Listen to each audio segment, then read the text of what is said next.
They do break you down, and once you're broken down, they build you up, though, and they build you up, and I feel like they build you up in the best way. Their job is to have fully loaded F-16s ready to stop another September 11th event. We are here to come together as a community, band arm in arm, and do something for somebody that's in need. Coming out of that, like, I never knew how strong I could actually be. What I realized when I joined is it gave me the confidence that I didn't ever know was in me. I'm doing this for my boys, I'm doing this for my family, I'm doing it for the legacy. By far the best experience of my life being in the military. He said, hey, when they tell you thank you for your service, just say,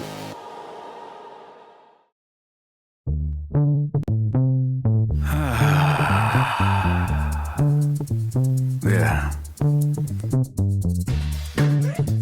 What's everybody fighting for?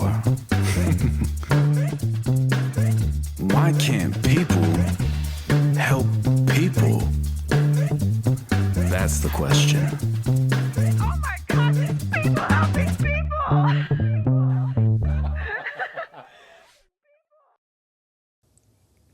Ladies and gentlemen, welcome to another amazing episode of People Helping People. I gotta find my clap track. Where are we at? There it is. Feels good. We are trying new things, and I am so excited for tonight's episode because we are joined today by two incredible guests, and they are the host of a podcast called Herms House. You guys, Herm, Christine, welcome to the show. hello. So excited to be here. Yeah, I'm so excited that we got this all set up now. We're doing it in-house. Yes. So it's fun, man. It's fun. But for the people that don't know, Herm, go ahead and give us a brief introduction of yourself. All right. I give the introduction that I give to everybody else. So I go by Herm because my real name is David Hermosillo. And I grew up in West Texas. Yeah, I grew up in West Texas, and most of my coaches and teachers really couldn't say Hermosillo. So they shortened it to Herm. I've been called Herm since, a version of Herm since I was about 12 years old. And then I joined the military immediately after high school, and they did the same thing. They just kept it there. That was involuntary. They're just same thing. You read your name tape, and they're like, yeah, that's not happening. Yeah. So that I did. I'm a retired Air Force vet. I did weapons loading on F-16s, and I was a recruiter for several years. And now I'm just hanging out. I tell everybody I'm unemployed, and they're like, no, you're retired. Yeah. It's like, I'm unemployed. Yeah. I call him unemployed. Yeah. What are you doing all day? Yeah.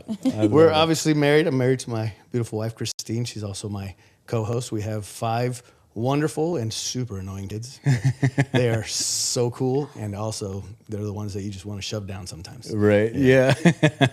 That's beautiful. Well, I am so excited to have you on the show, and we love to hear from Christine too. Go ahead and introduce yourself to the people. Yeah. So Christine, if you're going to read my name, it's spelled like Kristen, but I say there's an imaginary E, so it's Christine.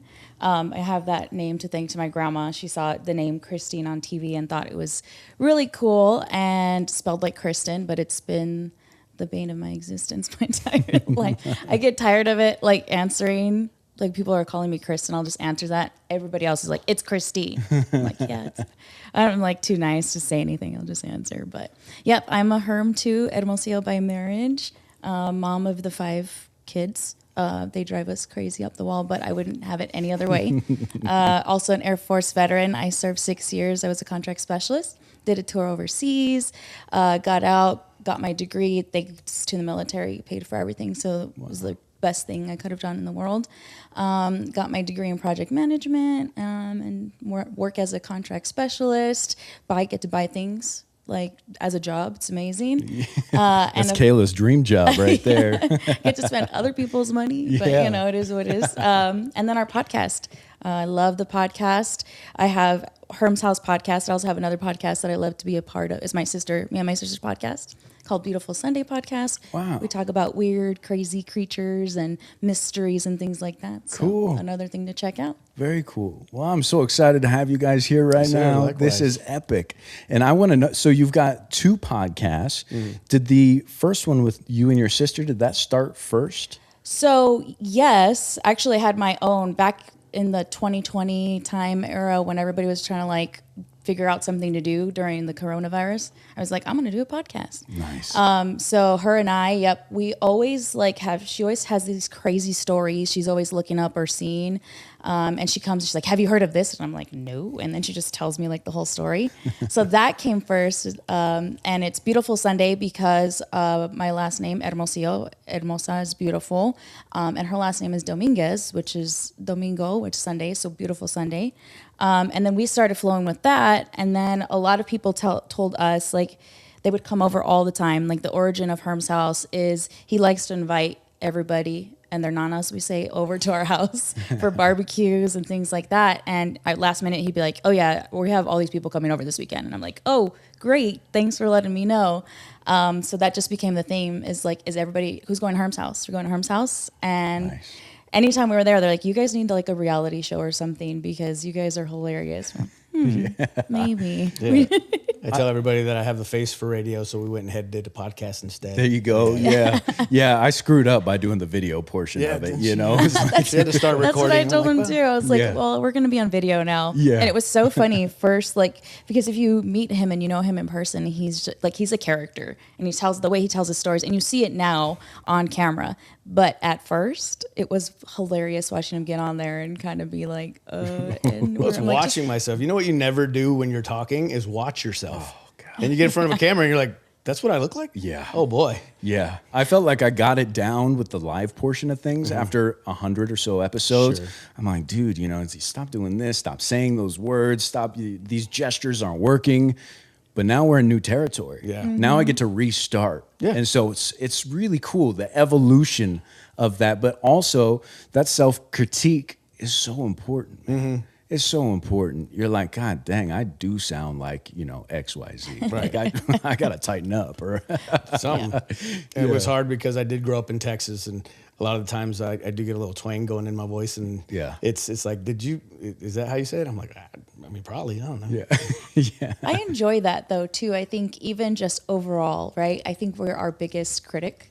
So we'll watch ourselves be like, oh my gosh, what I look like that, or I said it like that, but I think that's what people come on and they watch because they enjoy you being you. Yes. So sometimes we can be overly judgy. He does that a lot. I'm like, no, it was great. Like it is what it is. Just enjoy it. They're called insecurities. Yeah. Hello. Yeah, the letting go part is hard. Mm-hmm. It really is. And I had to just get to the point where I'm like, okay, this is what it is. This is what I'm going to be doing. Just go ahead. Just tell me exactly what I'm doing wrong. Like, just put it on the forefront, and I'm okay with that. Mm-hmm. I'm here for the criticism. I'm here for if there's any praise whatsoever, great, but we take it with a grain of salt, and you do learn.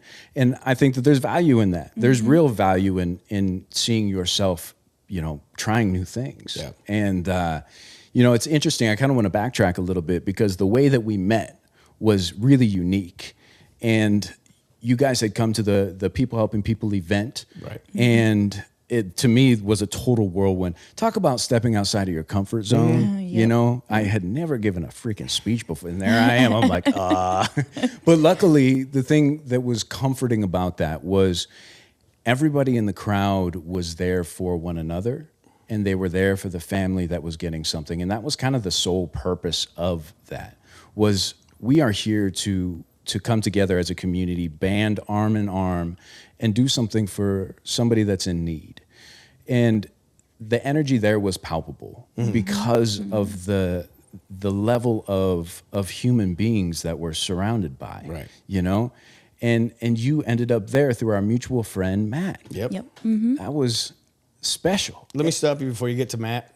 You said that was your first speech, or that was an actual first speech? 100%. And you were being literal? 100%. Because when you gave that joke, I was like, I bet he does that with every speech. He goes, this is my first speech, and I don't know. And then you get up there and you're flawless. Well, now I'm going to use it. Well, you Yeah, have you to. have to. 'Cause you're like, this is now my second speech. I'm like, okay, that's a good joke. This is my first podcast. Yeah, Yeah. first, that's what I thought you were doing. And Welcome to episode 1. I even told her, I was like, oh, okay, that's a good joke. But, Yeah. but you Yeah. were being serious. Okay, Yeah. Mike, you did great. Legitimate. Yes. Well, unless we, go back to middle school days. Sure. When I'm sitting there shaking in front of the class. Way like, different. Yeah, way different. Yeah. I used to do it because I'm being a recruiter in the Air Force. I got in front of a lot of high school classes, as you could imagine. So it's, Sure. but when you got up there and you said, this is my first speech, literally thought it was a joke. Oh God. Yeah. You did really well. Yeah. Sorry. We thought you were joking. We thought, oh, he does this all the time. Yeah. Like you really carried yourself really well, and just how you were up there was It was really like, good. nice bit, man. I got it. Cool. Yeah. That's so funny. Yeah. Well, I'm glad that it came across that way. I appreciate the praise. It's something we bring up a lot on this podcast, actually. And a friend of mine that was just recently on, he was in the military for 21 years and just recently retired. His name's Joel Bloomquist, if you're watching, love you, buddy. And we were chit-chatting about him feeling uncomfortable for people thanking him for his service. Yeah. Mm-hmm. Yep. And I'm sitting here feeling uncomfortable right now for people saying I did a good job with a speech. Yeah. But I wonder, do you guys feel that same way too? Because you guys both served for such a long time, and I'm sure that it's throughout your lives has been over and over and over. Tonight's episode of People Helping People Live is sponsored by Mike Silkowski. He's your local partner in getting your message in front of the right people. Mike specializes in helping businesses right here in Southern Arizona reach their ideal customers through TV and streaming services. He's not just sponsoring this chapter 3 of People Helping People, he's building partnerships, and he doesn't succeed unless you do. If you're ready to grow your business with someone who's invested in your success, call Mike at 515-305-5311. Again, that's 515-305-5311. Yeah. Yeah, you still get it. And it's funny because I'll give my shout out to my first assistant as a recruiter. His name was Jacob. He was a brand new airman. Shout out Jacob. Shout out Jacob. And I pulled him out of the crowd basically because he was a Dallas Cowboys fan like I am. And that was basically the one thing we had in common. It turns out we became almost best friends. And he was the one that told me because he's so intellectual. He was so articulate, but he was also the dumbest guy I ever met. And he Guilty. Yeah, he tells me, he said, hey, when they tell you thank you for your service, just say, I appreciate the support. And I was like, Ooh. Wow.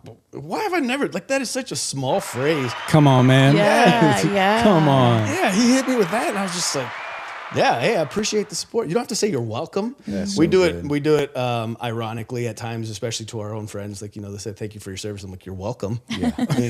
But for the most part, it is very uncomfortable because I think if you ask any military member who wasn't like Chris Kyle or, a American sniper or whatever, I loaded bombs on F-16s and then I became a recruiter. Like, what did I do to help? And then somebody else comes and tells you, it's like, well, you did X, Y, and Z. I was going to say, there's so many pieces to make that puzzle work, right? Mm-hmm. And every single person, I wouldn't say that one person is more important than another, right? Because it does take an army, pun intended. Like, that's exactly what you need, right? Yep. So thank you for your service. Appreciate the support. Absolutely, yeah. And then what about you? No, same. I'm glad Jacob taught us that. That's so because good. It was so good. And I think at that point, I had already gotten out of the service, but when someone hears you're a veteran, or they thank you for being the wife, spouse, and you're like, oh yeah, thank you for your support. Because before that, you're like, what do I say?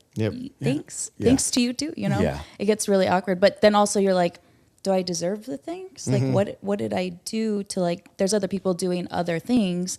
So realizing, no, you stood up, you raised your hand when a lot of people won't. Like you are giving the ultimate sacrifice, and people have given the ultimate sacrifice in that. And everybody signs up not really knowing what they're going to have to do or where they're going to have to go. And I think that alone takes a lot of bravery. And realizing that you did kind of step up to do that, it means a lot. Like I come from a legacy of people who served in the military. My uncle, my grandfather, his brothers, cousins. And so seeing that when I was growing up, seeing my grandfather, I would see him in his uniform. It was really cool. I'd make him like, okay, put me at attention and things like that. So It was always something I always saw and always wanted to do. So getting to live on the legacy and carry that forward. And then now our son, who's also in the Air Force now carrying. Yeah. What's up, Noah? Hey. Yeah. So he's carrying it on now too. So that is just, it's so powerful seeing that continue on. Absolutely. And that, you stole the question right from my mouth, because I was going to ask, because a lot of people join the military for either structure or their lineage, their families, they're doing the same thing, or maybe they watched a movie at one time, or, a lot of the guys where I'm from, they are just legitimate badasses and have been since day one. They like to fight. They like to be in the woods and chopping down trees and rough and tough shit, right? And so that was a way for them to find a job that would pertain to the skill sets that they had. Yep. But I was curious about your life. Like, are you come from a background of people Not in the at military? all. Okay. Not even close. And nobody was a badass. And I mean, we had different kinds of badasses in my family, but definitely not, wood choppers or any of that stuff. I'm a first generation American. Both my parents come from Mexico. Wow. My stepdad comes from Mexico. And there just really wasn't any guidance. Even me in high school, my mom was basically like, because nobody graduated high school before me. So my mom was like, just graduate, dude. Like, just don't fail. And I was like, all right, cool. I was top 7% of my class. Wow. Of a graduating class of 750. And I had no idea what that meant. Had I like applied for colleges and stuff, I'm sure I would have been getting scholarships left and right. Sure. Well, I didn't know. I was like, college? Who's going to pay for college? Yeah, right. Yeah. My two options, I grew up in Odessa, Texas. If you've ever seen the movie Friday Night Lights, that is my high school, Odessa Permian. Shout out to class of 2004. What's up? Wow, that's cool. But so our two options, if you weren't going to go to college, you're either going to join the military or you're going to go work in the oil fields. And I was like, I don't want to work in the oil fields. Like that's some, you want to talk about badasses. Like that's some hard work to get out there. But then I joined the Air Force and I become a weapons mechanic for the F-16s. And we basically do the same thing, minus, digging for oil. We're just working out in 120 degree heat in the middle of Phoenix. And you're working 12, 15, 16 hours.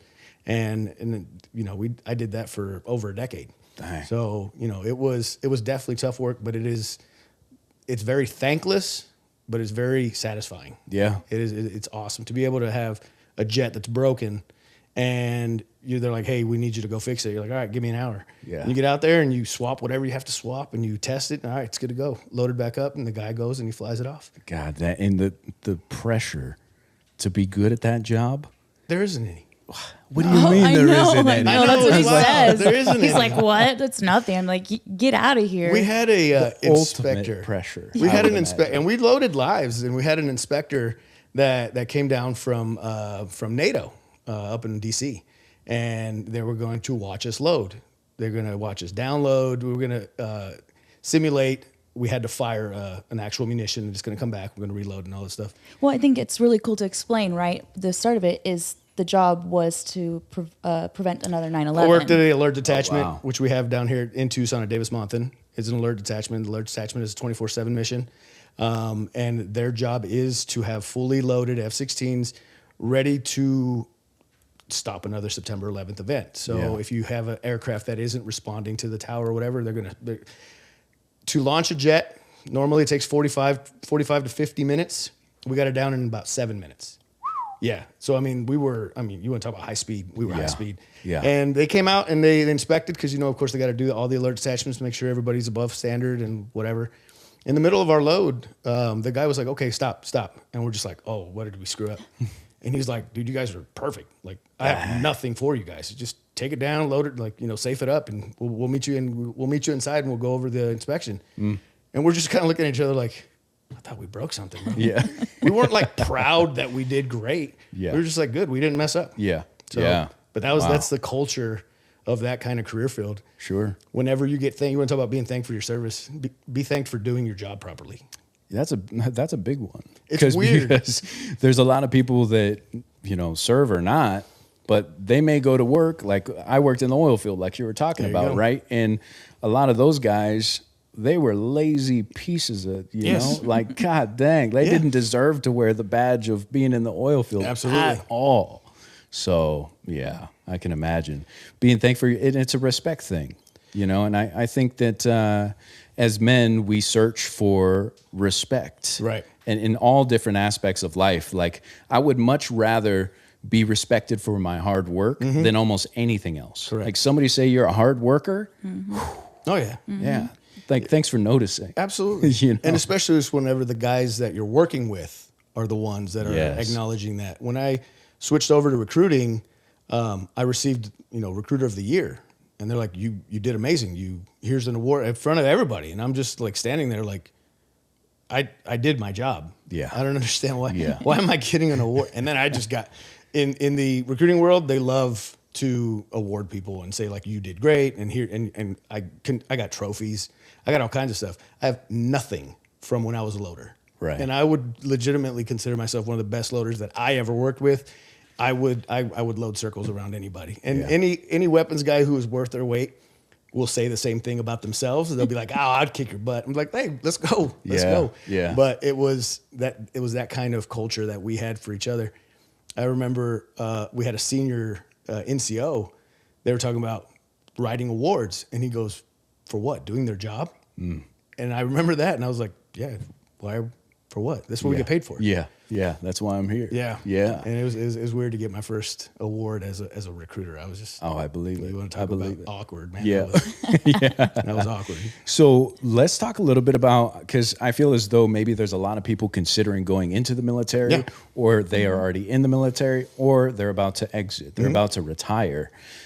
What about the people that are considering getting into the military? I'm sure being a recruiter, you have scripts and scripts and scripts you can go down as far as. Which I never used one. But personal experience is that outshines those scripts every day of the week. So if other people are considering getting into the military, what kind of advice, and I'd like to hear from both of you, what kind of advice would you have for them? This episode is sponsored by the Diabetes Network of Arizona, a community built by people living with type 1 diabetes for people living with type 1 diabetes. They host Arizona's only family camp for type 1 diabetics, giving kids and family a place to connect, learn, and feel understood. Every dollar raised stays right here in Arizona, helping local families get the care and supplies that they need. No one should ever face diabetes alone, and with your help, they don't have to. You can make a difference today by clicking the donation link in the description. The Diabetes Network of Arizona, building a stronger, healthier Arizona together. Let's get back into the episode. I'll let you go first. Okay. I think for me, I was a little nervous at first. I was a young mom. So my first son right after turning 18, and then my second son right after I turned 20. And so I was really nervous about leaving them behind and being a woman, doing all those other things. Am I strong enough? Can I, go and do these things in the military? And what I realized when I joined is it gave me the confidence that I didn't ever know was in me. I thought it was the most powerful thing going through it, and seeing like, I'm doing this for my boys, I'm doing this for my family, I'm doing it for the legacy. By far the best experience of my life being in the military. It paid for my school. It takes care of my kids still to this day medically, and all the things like guidance that I've received from the leaders that were great leaders that weren't so great, but taught me so much in confidence, in work ethic, in integrity, and all the things that the military brings. I would highly recommend anybody to go if you're interested to do it. It really is beneficial in your life. And I did one term. I did 6 years, and it gave me so much, even just that one term. Yeah, that's amazing. I'm going to give you one of these. Well said. Well said. And to hear that from somebody who was looking at their family members and considering doing the same thing to walk down that same path is one life path, right? And then there's another one where you structure and purpose, and not realizing that being the top 7% could get you into all these different, if you want to go to college and do all these different things, these different trades, and you chose the military. Right. So what advice would you have for somebody? Well, the reason I was a success, because I was a very successful recruiter. I mean, obviously I was getting awards for just doing my job. Right. But it turns out when you answer your phone and respond to a text message, applicants are like, "Oh my God, thank you." You know, I'm like, again, this is my job. I'm supposed to. That's what we're supposed to do. Yeah. How you say there's a lot of lazy people that why are you here working with me? You don't deserve this. You see that a lot in the recruiting world. For me, I was very transparent. I'm going to tell you the exact steps, what's going to happen, the physical, basic training. You're going to hate me because I'm your recruiter, and I told you to come in. You're going to hate anybody who supported this decision. You're going to be telling them your first night, what on earth am I doing here? This is not where I belong. This is not for me. All they're doing is yelling, and you're laying in a bunk bed. 8 more weeks of this. It's to break you down. Oh, right? yeah. Oh, absolutely. But everybody's in there doing the same thing. Like, what is happening? And then I tell them, I said, you're going to feel like that for about 2 or 3 days. Afterwards, you're going to have about 2 weeks of like, okay, I get it. And then the rest of the time, you're like, come on, we just got to finish, man. Let's just get this over with. Let's hurry up and get out of here. And it just becomes second nature, everything that you're doing. So I tell all these kids, I told my own son, people have asked, because I was a recruiter. I was the one that processed him before he left for the military. I was still in. And they asked him, like, did you make him join? I said, absolutely not. Yeah. Absolutely not. He knew he had the option. Yeah. He was a legacy. And my little brother joined. Obviously, his mom joined. So he knew to carry on that name. That's all he had to do. So that's what he did. And I told him, you do not have to do this. Yeah. But it gave me everything that I have. My education, the life that we live right now, the life that you were able to have decisions. You had options because of me being in the Air Force. Yeah. And, all the things that we have now. It was I had zero intentions of doing 20 years. Yeah. Zero. I was an 18-year-old kid. Like, I'm going to do one term. Yeah. I'm going to get my degree. I'm going to do, and then, it got to the point where it's like, hey, it's time to re-enlist. I don't have that degree yet. Yeah. You know what? Let's start it back up. And by the time you look at it, you're like, oh man, I only got 6 years left. Okay, I'm not going anywhere. Yeah. So I would say there's a stigma with the military that I've heard multiple times is you do it when you have nothing else to do. And that is so inaccurate. You can get a job that will teach you so much. I mean, a contracting specialist. Yeah. Me being a weapons technician, I've checked. Southwest does not load missiles. They don't need us for stuff like that. But there's so many other jobs that you can pick, and that would be the one thing that I do. Just make sure that whatever job you select can translate out to the civilian world. And there's a lot of jobs that don't, but there's a lot of jobs that do. And if that's something that you want to do, give it a go. I always tell everybody 6 years. Even though when you're 18, it doesn't feel like it, it's going to fly by. Oh, 100%. Gosh, I don't know what day of the week it is anymore. Correct. Like, it is just flying. Yeah. So, as you start to get older, life comes at you faster and faster and faster. And I'm sure with kids, at least, yes, things are quick, but to see life through a child's eyes again, like, thank God. And I don't mean to say that first before I say thank God for Kayla, but it's like the truth of the matter is I felt like such a beat down individual as a man because of going to the oil field and through the experiences that I had had in my life, to where I never thought anything was funny anymore. Right. I was kind of staunch, and stoicism was something that I kind of took pride in a weird way. Right. And then she came along. And now I'm laughing and giggling like a child again. And I'm like, that kind of feeling is really incredible. So to have kids to slow down time, I'm sure has been a huge, amazing thing for you guys. For sure. I think they keep us on our toes. They give us a why, big time. They give us a why. Sometimes literally. Why? Because I said so, bud. Yeah. Yeah. And I think that not only to give them better than what we had, but then to guide them to their own journeys and trying to find the balance in that too, right? Because we're like, we know what you can do. We know if you just followed this, it would be easy and the path would be great. Yes. And so it's having to separate ourselves like from that to be like, okay, we have to let them make their own mistakes. Right. We have to let them create their own journeys, and we just will be here for them if they fall. Yeah. And I promise I'll try not to say I told you so. Yeah. That is one of the hardest. Come on. Yes. Yeah. Come on. One of the hardest things I think for both of us. It's just like, it's okay. Yeah. We're like, it's okay. I needed to hear that. We do it to ourselves. We do it to ourselves. Like, so we told him. We told him. That's nice to said have it. that. Yeah. Yes. That's so Yes. nice. She's like, I know. Yeah. I get it. Yeah. Well, God, that's incredible. And I want to talk too about exiting the military. And like you had said before, finding a job that can transition outside of the military is huge. So he was in there 21 years, and then all of a sudden, boom, it stops. Right. Yep.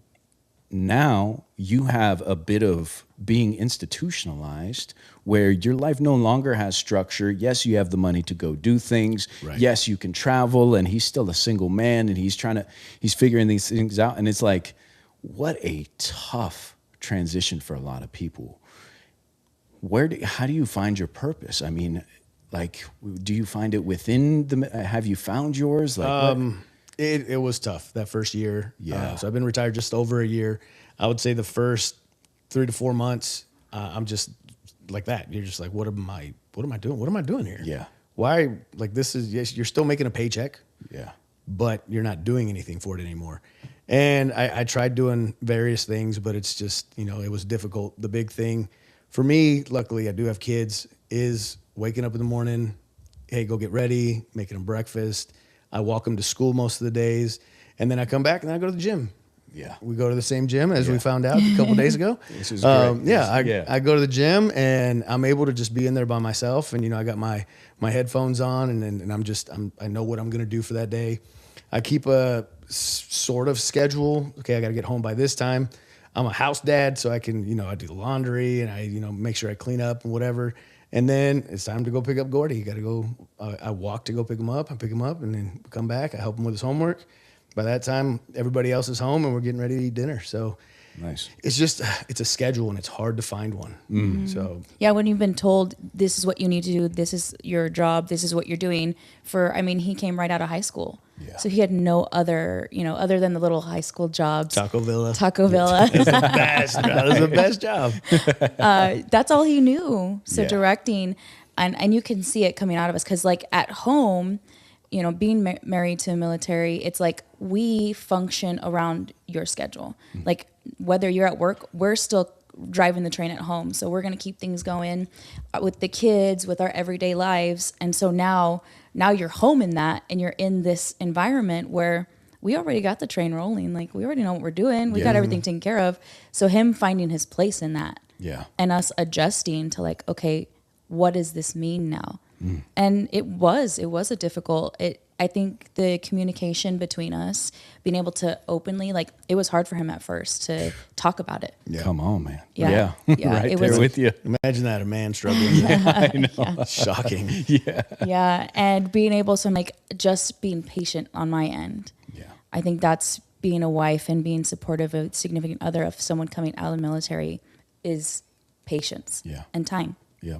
And just listening. Yeah. And not taking it personal, because that was rough at first. Like him coming and like not really knowing, and I'm like trying to understand and trying to get through like the moods and the things we were going through. It's like, okay, we got to take a breather. Let's figure this out. Yeah. What's going on? Yeah. And I think that's so important. And I think we went to retirement last year and you told the guy like, hey, call me. It was my chief. Yeah. It was my chief who was my superior whenever I retired. And that was the first thing I told him. I said, I want the favor before we retire, because we had like a pre-party and all that stuff. I said, I need 15 minutes of your time. And he was like, let's go, whatever. So we went over to the side. It was, we're a rooftop bar and it's all fancy and nice. And I told him, you are not alone. And you might wake up day one and be perfectly fine. But you might wake up day one and be like, what am I doing? And I don't know. Call me. Yeah. You need to have a glass of whiskey from, 1,200 miles away. Yeah. Call me up. I literally bought him a bottle for his retirement that we got in the Bahamas, because the little duty-free station at the Bahamas, it was Johnny Walker Green, the Island edition. So I bought him one and I bought myself one. I said, I'm not opening it until you call me and say that we're going to have a drink together. He hasn't called me yet. So we're waiting on you, Chief. But I told him, I said, it might be difficult because everybody's different. It might be difficult, but it also might be, you might be perfectly fine. Luckily, last time I checked in on him, he was like, man, I'm doing good. It's great. But what the advice that I would give to somebody coming out is you're not by yourself and you got to say something, because that was one of the big things. Like, no, I got this. I'll do it. I'll figure it out. And then you're irritable and you're just like, golly, especially with the kids, and you're taking it out on them without intention. Yep. And who's the one suffering? I mean, it's them, but then at the same time, it's you not knowing. Yeah. So that was everybody that I'm talking to that's getting out, I'm like, hey, make sure you prepare yourself ahead of time. Because I didn't do that, because I didn't really have, one of the big things about the podcast that we try to do is just kind of deliver that message, you know, when you're getting out, whether it's retirement or whether you've been in for 6 years, it doesn't matter. That's been your life for a really long time. Make sure that you try to find somebody that's going to prepare you. We went through the one that they have for the military. It's called a transition assistance program. It's literally just a bunch of briefs saying, you should take care of this, and you should take care of that, and you should take care of this. And I'm like, yeah, we got all that stuff, like finances. I And don't need the systematic stuff. Yeah. But it's rare that one thing that I've noticed about a lot of vets, they're like, you have the resources, you use them. And it's like, oh, okay, cool. And then that's where it stays. Yeah. Yeah. You're like, never- where? Yeah. I mean, as a man, to reach out is a tough thing. And with Kayla and myself, what I've realized with our relationship is just sometimes, like, I'm a fixer, right? If she has an issue, I'm like, well, we need to do this. And it's like, dude, shut up. Yeah. Shut up. But I'm learning that about myself too, is that sometimes I just need to talk through things and hear it. And I'm like, man, it reverberates off these walls, comes back into my ears. And I'm sorry if it sounds crass, rude, or whatever, but thank you for listening, because I came to the solution, like just by talking. Right. So sometimes you don't need somebody to tell you why or how or what. There doesn't need to be steps to get to a certain. Sometimes just like saying, hey, my day was this. This is what I'm struggling with right now, and this is how it makes me feel, and this is the way I want to move forward. And I've gotten good at asking the question. yeah, When she complains, or when my daughter complains, or when my brother complains, or whatever, I ask them, okay, what are you looking for? Are you looking for a solution, or are you just looking to vent? Most of the time, you hear that? yeah. Ask the Say question. that again. Ask the Say question. that again. Are you Yes. looking for a solution, or are you just looking to vent?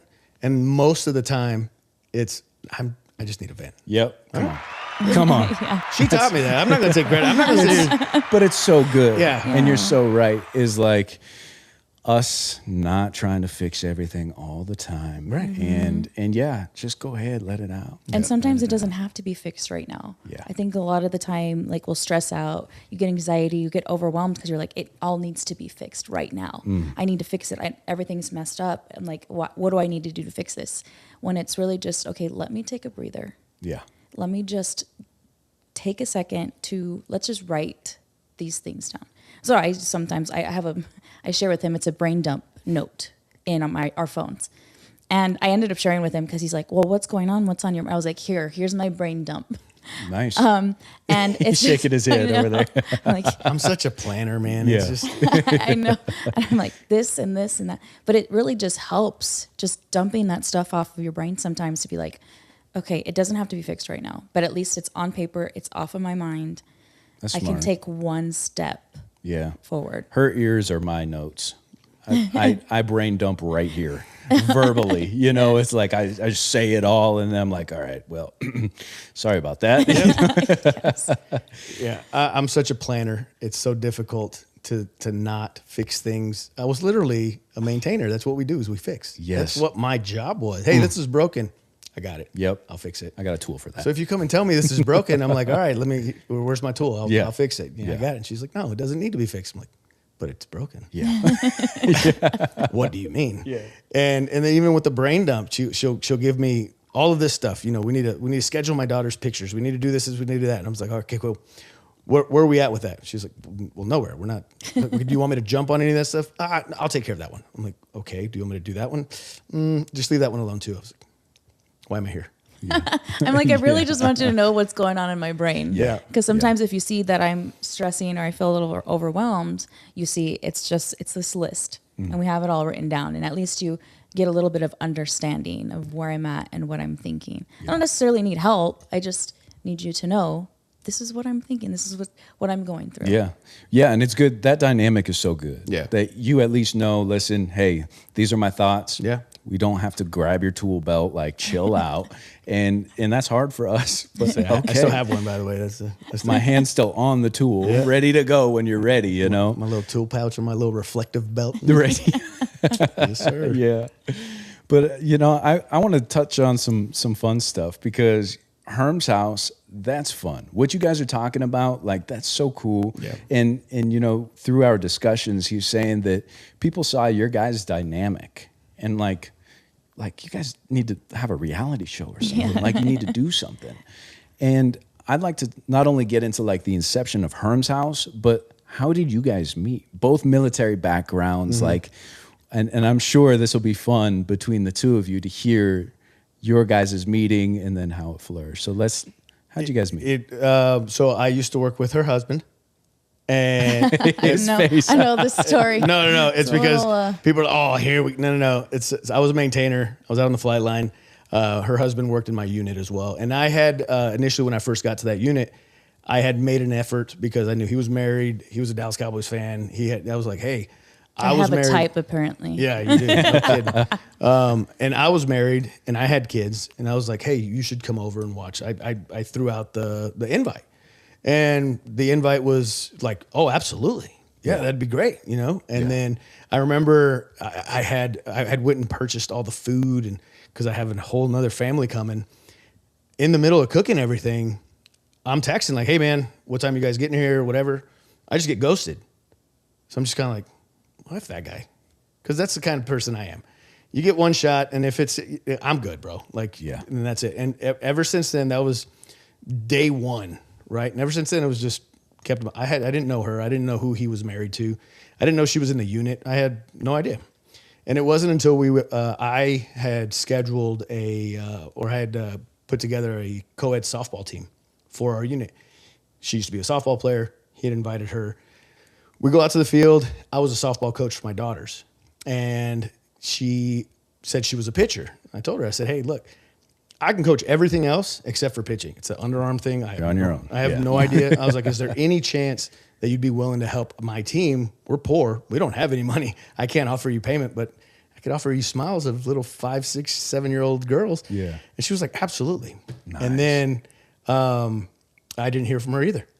So I was like, both flakes. Got it. Yeah. Understood. Yeah. Understood. And it wasn't until I had actually won custody of my oldest son, Noah, and I needed to get him into something. He wasn't doing anything with his mom. He was just sitting at home and, being lazy. So I was like, okay, I got to get you active. And her ex-husband were running like a speed camp or agility camp or whatever. Great. She was the one holding the sign-ups. I went and turned in my paper and she was like, hey, I thought you needed me to coach. And I'm like, I didn't hear from you. I heard, I got nothing from you. So we ended up exchanging phones at the time, and it was completely professional. At that point, it was no kind of like, shady stuff going on. I was already in the process of separating, and she was in a miserable marriage. And we never even talked about that. Mm-hmm. That was never even part of the conversation. Anytime we texted each other, it was like, hey, practice at this field, 7:00, whatever. And it was until I found out that she had left her husband, and I was already done, that we connected on a friendship level. Mm-hmm. A bunch of drama, as you could imagine, ensued. And at that point, that actually pushed us to pursue a relationship because of the drama. Rather than being like, yeah, this ain't worth it. It's like, I'm down if you are. She's like, all right, let's go. Nice. Yeah, we just clicked. I think the way our humor was similar, we'd listen to each other. Just like it started like friendship level and then went into the relationship. There's a lot of hardships that went on in between that. And we kind of just stuck through it and made it through. And I think it feels like yesterday. I'm like, this is crazy because it feels like we just met. We just, and now it's been almost 11 years. Wow. Now. Yeah. That's amazing. Yeah. He forgot to tell the part though how he found out I was a pitcher. I found out you weren't a good pitcher. Yeah, because I was looking for someone to catch for me. We were playing. It was a break between games. I was like trying to pitch. I was like, so he volunteered to catch for me. And so I threw a pitch and completely bombed. It went straight into his shin. And I was like, oh my God, I am so sorry. Right in this left shin. Yeah. And I was like, no, I'm like, my Is that why you walk with a limp still? Well, I didn't flinch. No, he didn't flinch. I didn't nothing. flinch. He's just like, no, it's good. Which I've pitched and I've hit my dad several times and he didn't take that man out. So I was like, I know that hurt. And he's like, no, it's good. I got a scar there. And I was like, okay, Mr. Tough Guy. He legit has a scar. I have a giant scar. I'm wearing boots and socks right now. You can't, I'd have to take the whole thing off, but I have a giant scar that I got when I was a kid. So I don't have a lot of feeling in my left leg. So when she hit me in that piece, I was like, we're good. No worries. Literally numb. She thought I was being Mr. Tough Guy. I was like, I legitimately did not feel There's that. no nerves. Yeah. And then I showed her the scar. She's like, oh my God. Okay. Yeah. All right. I get pretty it. gnarly. Yeah. You ever get to see it. It's cool. like, oh, God, okay. You didn't feel that. Yeah. Great. Yeah. She thought, I guess that was impressive. Yeah. Whatever. I love that, man. I mean, your guys' story is special. That's something special. And like you said, having that friendship first is really incredible. Kayla and I were best friends for 6 years, 7 years now. What year is it? I don't even know anymore. It's the year of our Lord, 20 and 26. It's like things are moving so fast. But yeah, so 6 years of friendship before we just decided to try it out. We're like, you know what? We do love each other a lot. Like, let's be super friends. Right. You know? Yeah. Like, let's be the best friends. Yeah. Yeah. So that's really special. And it's sometimes like remembering that feeling. We have one story towards the beginning of our relationship where we were just walking in the park. It was at night, and the stars were just so beautiful that night. And we were looking at it, and I'm kind of a like astrology. Oh, her too. Astronomy, yeah. So we were looking at the stars, and I told him, "Do you know the difference between a star and a planet? If you're looking at the sky, the difference between." And he's like, "No." And I was like, "Okay, well, stars twinkle. So if you're looking at the stars and it's twinkling, it's a star. But if it's solid, that means it's a planet." And he's like, "Oh yeah, because see that one right there, that's Saturn." And I was like, "Really?" Like I was like, I thought maybe he had his Google Map, Google Earth, like knew, and he's like, Smart. yeah. And I was like, "Oh, like he knows." He goes, "No, I'm just kidding. I don't know what that is." I'm just trying to impress you. I have no idea. And so that's always been our thing is Saturn. Yeah. We have little Saturn tattoos. Like anytime in our relationship we reach hardships or we're fighting or, you know, things are happening, it's actually like we'll come back and remember just Saturn. We've gone to couples counseling. I recommend it. It's super helpful when it comes to communication. You don't always have to be like in the hardest of times in your relationship. Even when you're good. Even when you're good, it's really good to have. And so we were in it one time, and they were talking. It was funny because the counselor's like, "Yeah, you need a safe word," and I was like, "Whoa, what do you mean?" What's this getting to? And I was like, "Oh," but no, when you're arguing, because sometimes when you're in the heat of an argument, especially with your partner, things are getting emotional. You're saying things that you really don't mean because it's just tensions are high. Yeah. And so when you get to that point when one of you recognizes it, to use the safe word in that argument, and at that point you just have to stop, Yeah. and everything stops. You just don't say anything else until the next day, until you cool down. And our word is Saturn. And we've used it a couple times. You get to that heated moment. You're like, Don't say we. Well, Yeah. Don't say we. I ain't never, but she uses it on me, and I'm like, I'm going to go burn a house down. I'll be right back. Why'd I have to say God bless it. Yeah, Well, it's like a nice little placeholder, though, right? It's a placeholder in you guys' relationship, and I think that's really cool, and it resonates. Not a lot of people in this world even have somebody that's close to them at all. Right. So you guys starting a podcast to show your dynamic and really put that on the forefront, like it's not only heartwarming, but given your dynamic of comedic relief, and it sounds to me like you guys aren't surface level individuals. I mean, just with this one sit down conversation, like you guys have a lot to say. You got a lot of wisdom to share, and people resonate towards that. And to see, I know people's favorite episodes of ours here, People Helping People, are Kayla and I just talking. Like it's just we're live and we're just chit chatting. Yeah. So Herms House was born. You guys decided to start a podcast around your relationship and your situation there at the home, which I love, and I just am an advocate for that. Like if you want to start something, start it with somebody that you love, significant other or a family member. Like that's where it's at. So my question to you guys is like, what can people expect from Herms House? People helping people. Thank you so much for being here. I just want to say I'm overwhelmed with gratitude. And we have a lot of people asking us how they can get involved and support. How can they help get these kids new shoes? We came up with a way. peoplehelpingpeoplelive.com. Go there and we have subscription tiers. We have the supporter tier, the advocate tier, and the super supporter tier. If you subscribe to any which one of those, you are donating a brand new pair of shoes to a kid that's in need. And you'll see, not only are you donating a pair of shoes, but you will get something in the mail from us here at People Helping People Live every single month. These were the last 2 months of Kayla Coffee Studios original pieces. You will get a print of these in the mail every single month, as well as some stickers. And if you choose the higher tiers, you'll get some merchandise and chances to win raffles. But everything's on the website. Go check it out. Give us a thumbs up, subscribe to the YouTube, share if this conversation meant something to you. We love you guys. Thank you for the support. so I think for us, it's really being true and raw. in our relationship, in our life, and bringing that humor out, because sometimes like laughter is the best medicine. When you're feeling a certain way, like you can just laugh and feel better about it, and providing that to just know people like here's everything we are. You're not alone in this world. We're all going through these struggles. We're not the perfect, family. We're not the perfect couple. But we're all going through it.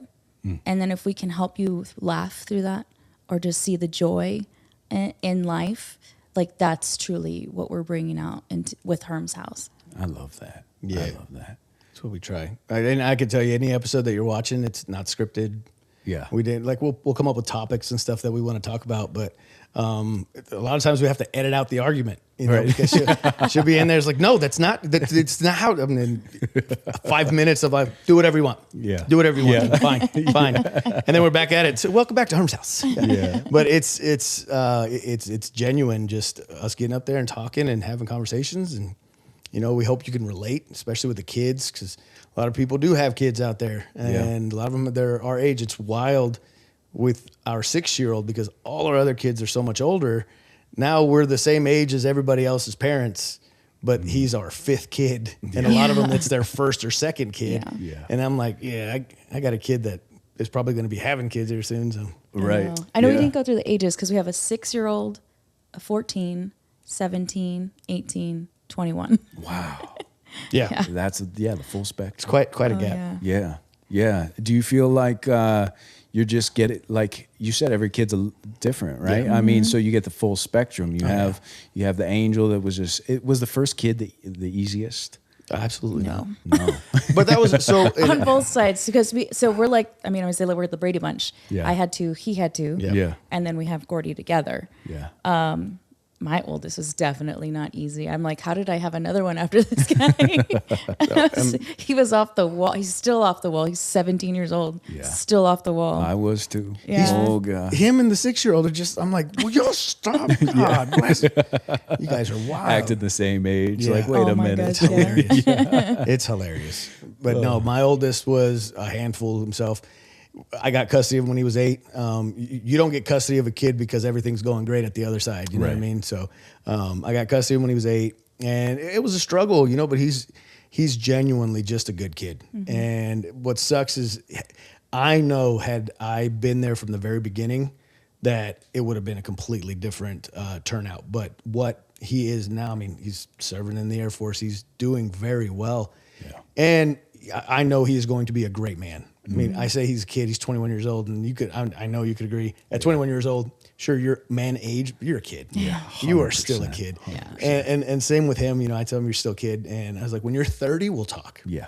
But right now, you're still a kid. Yeah. And he's going to be great, whether he decides to have kids or just stays in the Air Force or whatever. He's going to be great. Yeah. Same for all our other kids, but they're going to be different. The one that I would say the angel, quote unquote, was my daughter, which she is no longer, because she's now 18 and she knows everything and, all that kind of stuff. But when she was little, I mean, it was, I would scold her. I would raise I think still, Yeah, if I still. raised my voice in an octave, she's like, Yeah. and tears just come. Yeah. Come on, dude. Yeah. She's like, yeah. But the little one, Tasmanian devil. Yeah. Yeah. And Both of he our is- second ones were easy, because my second one too, he's like focusing in school. He's really good. They listen. I mean, still a boy, like he's Yeah. still like, Yeah. but yeah. And I think Gordy has like the perfect mix of us. So we see him do something like, that's you. He's being a little asshole. He's that's you. Yeah. Having to parent the you out of your kid is very difficult. Oh, no kid. Oh, gosh. I can imagine that mirror. Yeah. That would be the scariest thing for me. Because I know when I turned that switch, it was 6th grade. You go from 5th grade, all elementary, it's green grass and daisies. And Yeah. then 6th grade, all of a sudden, there's a huge gap in mentality because, you're growing up now. That's called puberty. Yeah, exactly. And there's some independence that's coming with that, and then that comes rebellion, and with rebellion comes, You know it all. Teen pregnancy. Oh gosh. That was yeah. us. Yeah. Yeah. I know every time our kids get through the age we got pregnant, we're like, yes, another one made it through. Another one passed it. My son's 21 with no kids, at least that we know of. And I told him, you've already surpassed both of us for our second second child. Yeah. We both already had 2 kids by the time we were 21. Yeah. And he's at 0. So, you know. Yeah. Right on. Yeah. My daughter's getting ready to graduate kidless. So that's Yeah. another huge accomplishment. I wish the bar wasn't set so low, but it is. I know, you know, and we're going from there. I love that, man. Yeah, like you guys said, the Brady Bunch, like that's so entertaining. And to hear, like I said, the experience of you two with 5 kids, being able to pass that on, and then the hardships that come with that, and then the triumphs too. Like, let's celebrate those things. And a big reason of why I purchased these microphones to begin with was to have conversations with the people that are no longer here. And I really wish that, you know, my Nana, my grandfather, all these people, I had an hour-long sit-down conversation to look back on. So special. Yeah. And so for you guys to be sitting down and having these conversations, and they're going to live forever on the internet, right? So when you are a grandfather and your kids are getting older and those kids are having kids, they get to look back and see what life was like, who you were like a little, there's some legacy in that. And, you know, I'm not a huge fan of the term legacy, but it's, it's important. It's important to sit down and have real conversations with people and to be raw and give whomever is out there a piece of who you are if you're willing to. Yep. You know. So Herms House, I want to kind of talk a little bit about why Herms House is Herms House. Like, you enjoy having people over, and then all of a sudden everybody's like, hey, you know, whose house? Yeah, we're going to Herms House. Herms House. It's very much. So I was a recruiter for a unit in 2 different locations, California and Texas, and I made it a point to make sure that nobody's alone. And whether hey, what do you got going on this weekend? I'm just hanging out at the house. Are you hanging out at the house because you want to? Because you have to. Because if you have to, come to the house. I smoke a mean set of ribs. I love it. Were your parents like that? Like, where does that come from? Like, how are you so social? I have no idea. Yeah. No, I'm legit the black sheep of the family. I'm the one that I've gotten in the most trouble. Yeah. I'm the loudest, the most outspoken. Yeah. And no, I mean, we rarely had people over, you know, at the house. I was always going to everybody else's house. Yeah. But yeah, I guess as soon as I had my own place, that I was able to, like, yeah, absolutely, come on down. Cool. You know, it's usually safer, you know, than going out and doing all that kind of stuff. And so we invite them over, and it was never like an invite basis. That's why I was always asked, hey, are you going to Herms House? Oh, I didn't know he was doing something this way. Yeah, come on down, dude. Nice. Yeah, it's open. Yeah. So after a while, it just became a thing. I would host all the time, and that's just what it is. You know, people would stay till all hours of the night, and we're sitting there drinking or eating or whatever. Our kids are running around in the backyard, and good times. That's awesome. Yep. And do you enjoy that? Do you enjoy having all the people over and I do. and barbecuing? I'm a little bit like, it's hard to tell sometimes, but I can be an introvert. I am too. I know. Too. I could be the one that's like, I just want to sit in the corner and watch. Yeah. So I thank him a lot for like pulling me out of my shell when it comes to that. I am someone who takes care of everybody though. So like at a party, I'm making sure everybody's okay. Like, there's someone, I'm an empath, so I can feel when people are off. So if I see someone is like, I'll just go start a conversation, or, oh, maybe they need something to drink, or I'm just the person that takes care of everybody no matter where I'm at. And so that I enjoy, having people over. It was funny, at basic training, when I went to basic training, I was 21. They called me mom. A lot of the girls, they were 18, 17. That's legitimately old for... Yeah, 21 was old. They would call me mom. And so that's been me. I became a mom at a really early age, but I think that's just what it was. I'm always mom when it comes to people, and I'm making sure people are okay. So I did enjoy it was fun times. It's funny though, because I like to do the Irish goodbye. So he can go all night. He can talk and have fun and do things all night. But I like slowly disappear, and I like slowly like it was at first. I'm like, I'm gonna go put the baby to bed when Gordy was. I'm gonna go put the baby to sleep. After the no third time, excuses anymore. No, after the third time, I'm like, she's going to bed, guys. Just say good night. Just good night. Bye. Love you. You'll find me in the bed. Yeah. Yeah. So there's a time where I have to shut off, and I'm like, okay, I love you. you have fun. Yeah. I'm going to go to bed. Yeah. So, Social battery starts to run out. it really does. I need the day to like recharge where he can just like go and go and go and go. I'm like, Yeah. I need a. Her social battery is a AA, and mine is a car battery. Yeah. So I'm good all weekend, all week. We'd go TDY, which is a temporary duty to during work. I'd be gone for 2 weeks, and every day I'm like, let's go to the bar, let's go hang out, let's go get something to eat. Let's go to your room to have a few drinks here, whatever. And it was just I still am. I love being around people. Yeah. It's my favorite. That's awesome, man. Yeah, you do have that energy, and that, I guess as somebody that is somewhat of an introvert as well, I look at people like that, and I'm like, man, how my little sister's like that too. She just got this social battery, and she's out dancing around and talking people's ears off, and I just, I respect that a lot. Yeah. I respect that a lot, and people in the oil field, I noticed a lot that come from the military, because they say that it's the most militant job that you can have, because you're stuck out there looking after one another, and one mistake can cost someone else their life. Yep. And so everybody has to be on the same page. With our job in particular, we're wireliners, so we're stuck in a trailer for 12-hour shifts, 2-hour drive location, 2-hour drive home. And it was us and me and 2 other guys for 20 days on and 10 days off. Yep. Sometimes you work through those 10 days, and so it'd be 50 days stretch, And it was interesting because a lot of the guys that came from the military were that same way. Like, for some reason, being surrounded by your brothers and your friends and the people that have your back and this mutual respect kind of like bred this this outgoing, wanting to be around people type of mentality. It's so interesting to me. The military, especially, so active duty, she was guard. I was active duty to start, and then I transitioned to the guard where we met. But active duty, you got to understand, like, when I left, I'd never lived outside of home. Yeah. I've always been with mom and my stepdad and my brothers. And even though I was gone a lot, going and hanging out with my friends and whatnot, still ultimately went to your bed, which I always shared a room with my older brother. So he's there, and you wake up and he's snoring and whatever. But now you're like, I don't know anybody. Yeah. And you get to your first duty station and you don't know anybody. I was lucky enough to know 3 of the guys that came from me from tech school. They went with me as well. So we at least had that little connection, but that's not how it is for everybody. You might have nobody, you might have a couple people.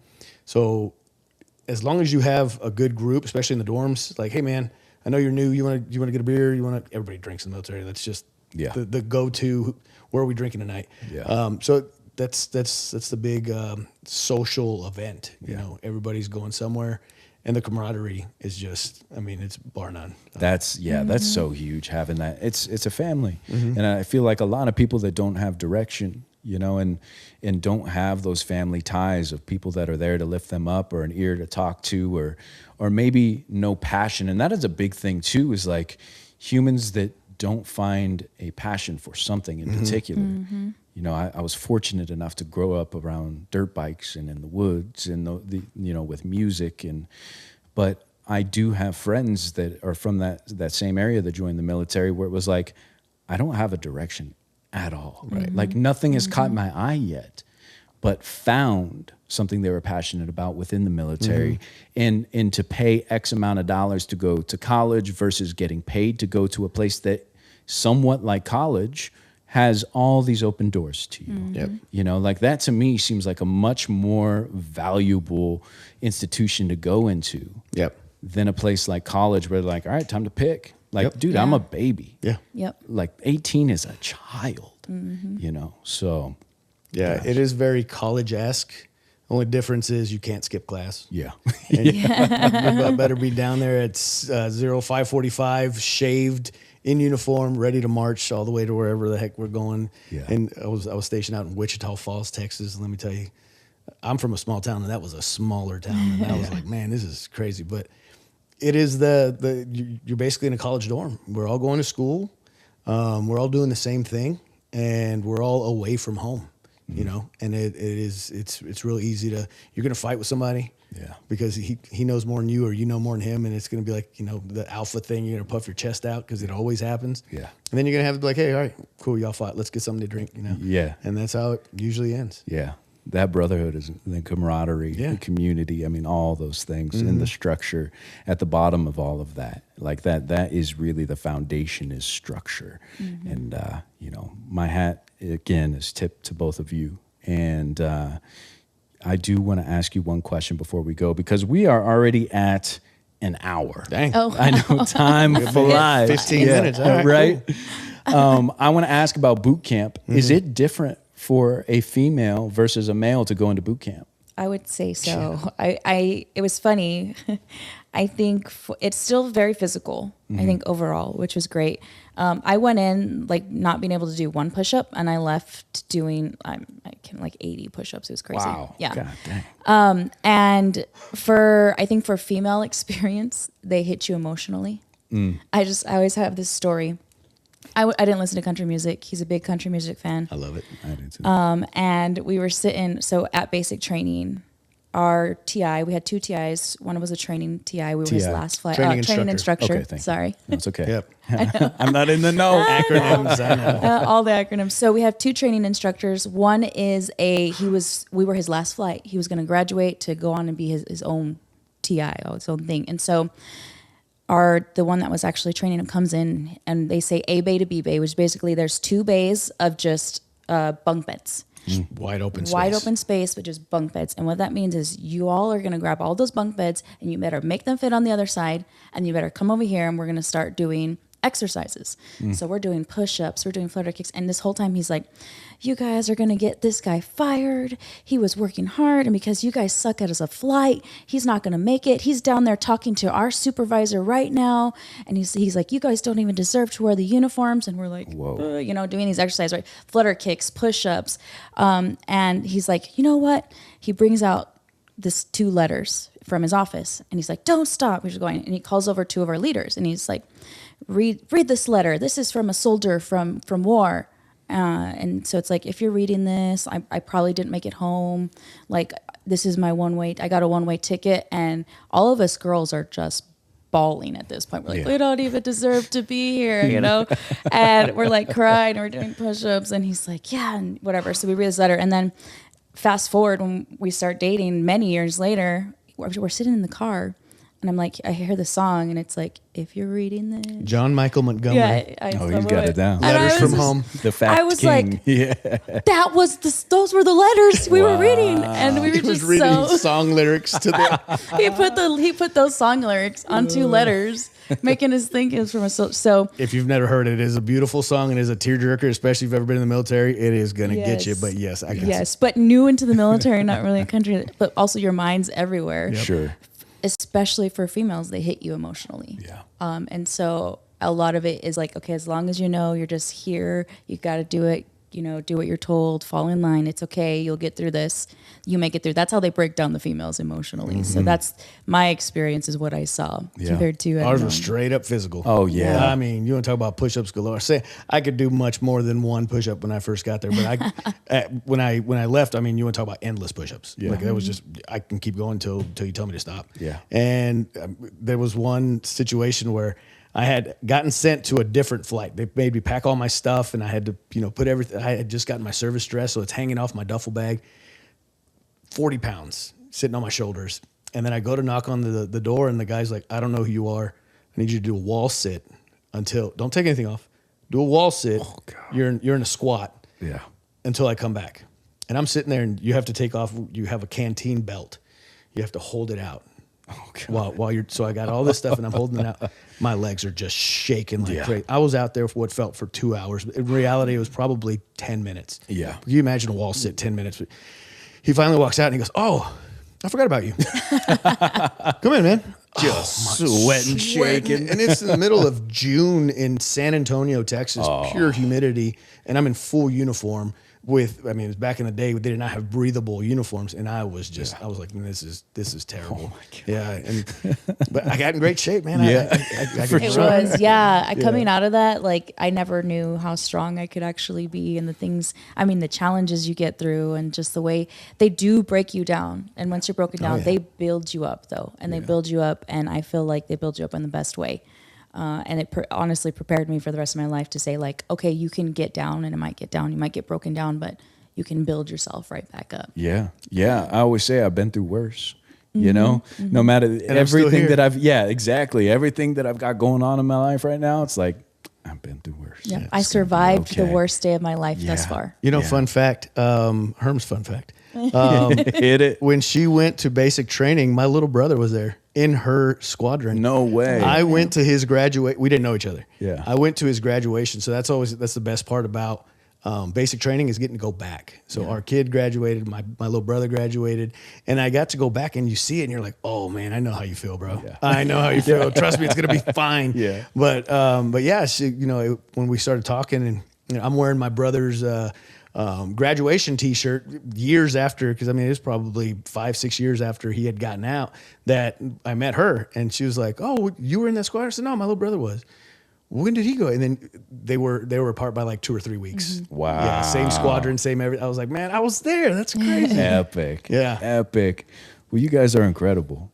I appreciate you guys coming here, and you really, I'm excited to be involved in anything that you got going on. Again, I told you off camera, like, my hand is here for you. Yes, sir. If there's something that I can help you out with, you let me know. If you need equipment, you need some advice, and if there's anything that I need, we've only been together for so long, so we'll be coming to you guys. We've probably gone through it, I promise you. Yeah. Whatever it is, we've probably gone through it, and we're still here. So, yeah. Well, I want to, not only thank you for being here, but say welcome to the People Helping People family. Yep. And this is an incredible conversation. But before we let you guys go, where can the people find you? So we are on Herms House at Instagram and Facebook and YouTube. Herms House Podcast. Herms House Podcast. On YouTube. And if you need to get a hold of us, hermshousepodcast@gmail.com. It's our email. But we're on Apple Music, Spotify, iHeartRadio. So go check us out. Yeah, anywhere you stream a podcast, you can find us. Cool. Like, subscribe, comment. Yeah, all do the all the things. Do all the things. One of those. I always forget. So helpful. Yes. If you got something to say about how dumb I was, let me know. Yeah. Or you got questions about the Air Force, he'll talk to you. He will answer every single question. I still got buddies calling me, hey man, I know you've been out for a while, but my son has quit. Give him my number, dude. Yeah. It's cool. Yeah. And it's already happened 4 times with kids that, whenever I was in there, 13, 14 years old, now it's time for them to actually start living a life. Yeah. Yeah. I mean, that's what it's all about. Just giving your hand to the people around you, lifting up your neighbor, saying thank you to individuals that it's like you see something good, just point it out. Yeah. Thank you. Absolutely. And I love what you guys said. I'm going to be taking a lot from this conversation, and I really appreciate you guys. Thank you. Thank you so much for having us. Absolutely. And like Herm said, hit the like button if you haven't already. Subscribe to the channel if you haven't already. And as you guys know, this is Chapter 4, Soul Purpose. And our soul purpose, SOLE purpose, is to raise as much as we can for kids to get some new shoes. There's ways that you can support. The way that we do it here is peoplehelpingpeoplelive.com.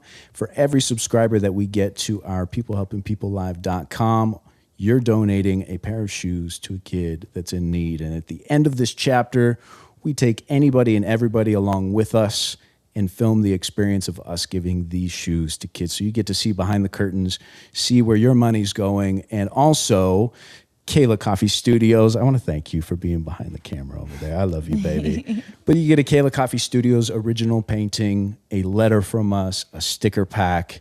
And instead of just asking for money, it's our way to give back to you. So once a month, you get a brand new painting. So in any event, we love you guys. Thank you so much for being a part of People Helping People. And we'll see you next Tuesday or Friday for the live show.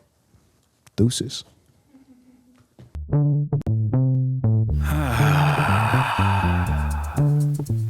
Yeah. What's everybody fighting for? Why can't people help people? That's the question.